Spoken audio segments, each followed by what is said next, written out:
Okay. Mm. Good afternoon to everybody. Hope everybody is safe from coronavirus. So let's begin our online class. So today we are going to talk about sampling methods. So in this video, we'll talk about sampling techniques. So there are primarily two types of sampling methods. One is a probability sampling method and another is a non-probability sampling method.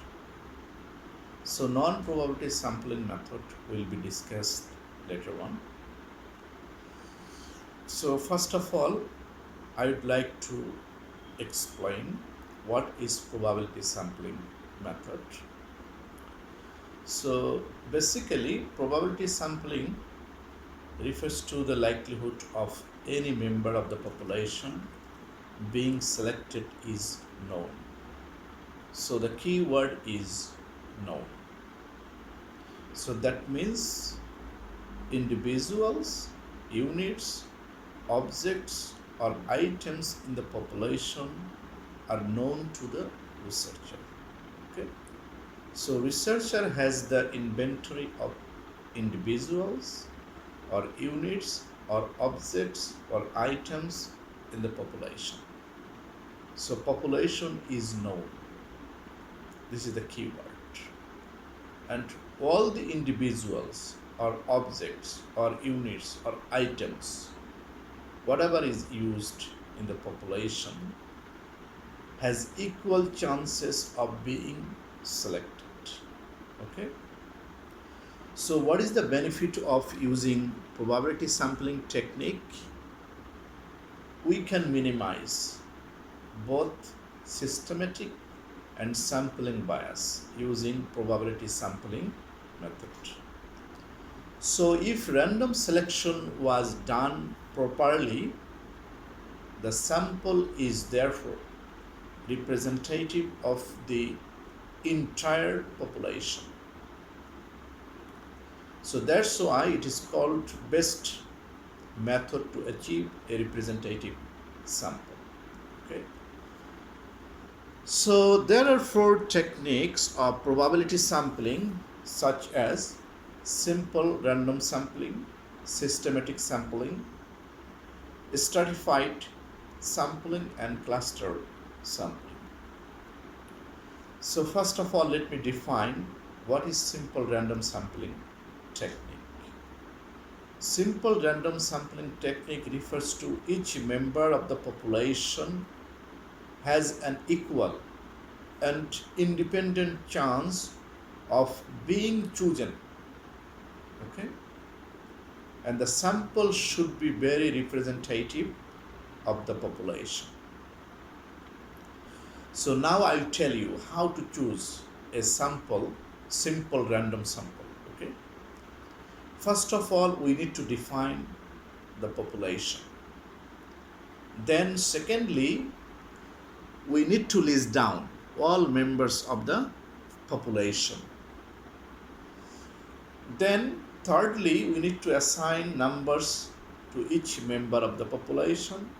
And fourthly, we need to use some criterion to select a sample, or we need to define sampling frame. Then we need to determine the desired sample size. Okay. So for example, we can refer to the list of table given in your slide. Let's assume that we have the list of population in this table, which consists of 50 individuals. Okay. Then we have assigned numbers for all individuals 1 to 50. Okay. So now we have to select sample from the inventory. But how? In this regard, we can follow two approaches. First approach is method of lottery, which is one of the oldest methods and is a mechanical example of random sampling. Okay, so in this method, each member of the population has a number systematically, okay, which is already done as shown in table, and in a consequent manner by writing each number on a separate piece of paper. So these pieces of paper are mixed and put into a box. Then numbers are drawn out of the box in a random manner. Okay. Second approach is using of random numbers. Okay. So the use of random numbers is an alternative method, okay, that also involves numbering the population, as you can refer to random number table in your slides. Okay. So what we have to do for generating or using random numbers table, select a starting point randomly first. Remember, our random numbers should be 2 digits in our example, because we have 2-digit number in our population list, which is 0012 to 50. Okay, so let's say in this example our starting point is 68, but this 2-digit number is not used because we don't have 68 number in our population. So we'll move to next number, because our population consists of 50 individuals, so we can't go beyond that. Okay, so we used next number, which is 48. Okay, so we need to continue until sample is completed. Let's say our desired sample size is 10 for this example. Okay, so for example our next number is 50, the next number is 43, then 30, then 49, then 17, then 18, then 04, then 33 and 31. So we have already completed our desired sample size, which is 10. Then these days, please take note that these days a random number generator software, okay, there is a software to generate random number. Okay, so this software is prepared more, as the sample numbers can be generated randomly without human interference. So you can refer to your third table in your slides. Okay, so which shows how to use the computer to generate random samples. Okay, next we'll discuss systematic sampling technique. Okay, so systematic sampling is a statistical method involving the selection of elements from an ordered sampling frame. Okay, so let's have a look at our example table again. So we have population consists of 50 individuals. Okay, so we need to divide the population by the size of the desired sample. So our desired sample is 10. So 50 divided by 10 will get 5. This is the fifth name from the for the interval number. Okay, so then we need to select a starting point at random. So let's say for this example we have selected number 43. The person name is Heather. So this is our starting point. Now we need to move. We need to select every fifth name from the starting point. So our next sample is 48. Okay, so this way we need to continue until the sample is completed. That means we meet our desired sample size. Okay, so next we'll discuss stratified sampling.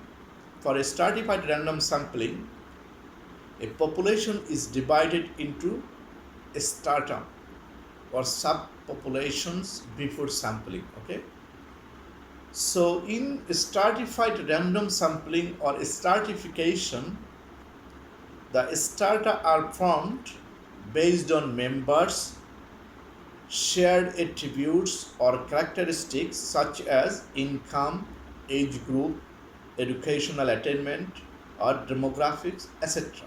Okay, so the characteristics of interest are identified. For example, gender.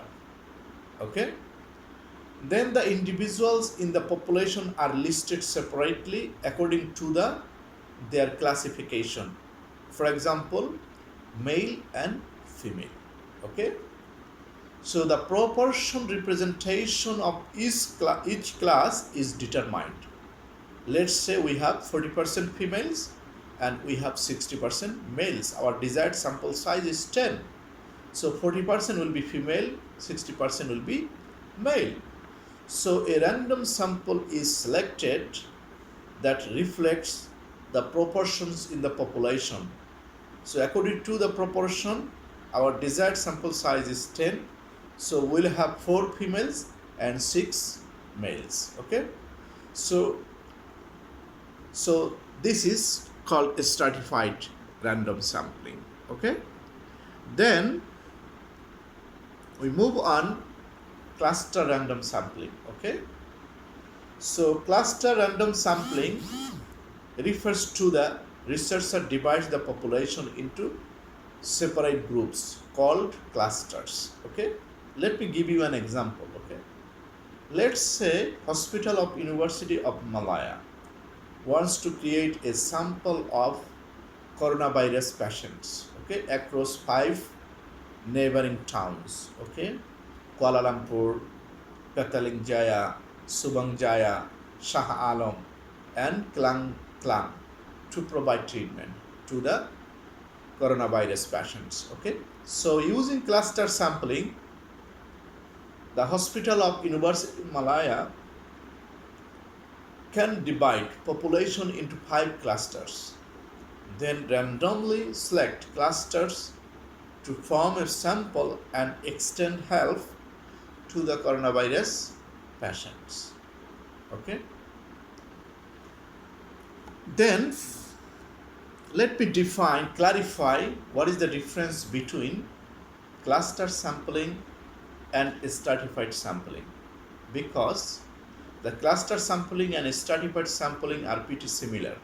Okay, there could be issues with the understanding of their differences. Okay, so hence the major differences between cluster sampling and stratified sampling are: firstly, cluster sampling, elements of a population are randomly selected to be a part of groups.